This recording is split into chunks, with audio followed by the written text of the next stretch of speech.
ये क्या हो गया मोदी जी और बीजेपी के साथ। 12 सालों में कभी उनका लोकसभा में बिल पास होने से कभी रुका है। इस बार अपोजिशन और राहुल गांधी ने मिलकर कैसे बिल को पास होने से रोका, ये समझेंगे इस वीडियो में। हर बार बीजेपी कोई नया बिल लाती थी और वो आसानी से पास करवा देती थी। दोस्तों, एनडीए सरकार शनिवार के दिन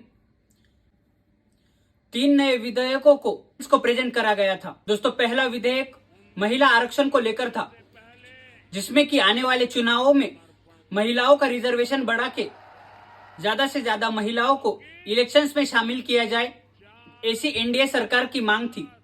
दोस्तों, दूसरा बिल डिलिमिटेशन का था। दोस्तों, इस बिल में एनडीए सरकार ने 2011 की जनगणना के हिसाब से ही नए लोकसभा कॉन्स्टिट्यूएंसीज को लोकसभा सीट्स को बढ़ाने के लिए यह बिल प्रेजेंट किया था। लेकिन दोस्तों, यही डिलिमिटेशन विधेयक सबसे ज्यादा कंट्रोवर्शियल बना, क्योंकि अपोजिशन लीडर्स और साउथ स्टेट्स का इस डिलिमिटेशन बिल का जमकर विरोध किया था। क्योंकि इस डिलिमिटेशन बिल में नॉर्थ के स्टेट्स को ज्यादा लोकसभा सीट्स मिलने वाले थे और साउथ के राज्य और नॉर्थ ईस्ट के राज्यों के लोकसभा सीट्स घटने वाले थे। इस तीसरा बिल केंद्र शासित प्रदेशों को लेकर था, उनके कुछ नियमों में अपग्रेडेशन करने वाले थे इस बिल को प्रेजेंट करके। तो दोस्तों, लोकसभा में ये पहला बिल प्रेजेंट किया जाता है और इस बिल को लेकर वोटिंग की जाती है, जिसमें कि इस बिल को पास करने के लिए लोकसभा के 2/3 मेजोरिटी होना जरूरी था और इस बिल को पास करने के लिए 352 वोट्स मिलने जरूरी थे। और दोस्तों, वोटिंग के बाद इस बिल के सपोर्ट में 298 वोट्स आए और इस बिल के अपोज में 230 वोट आए।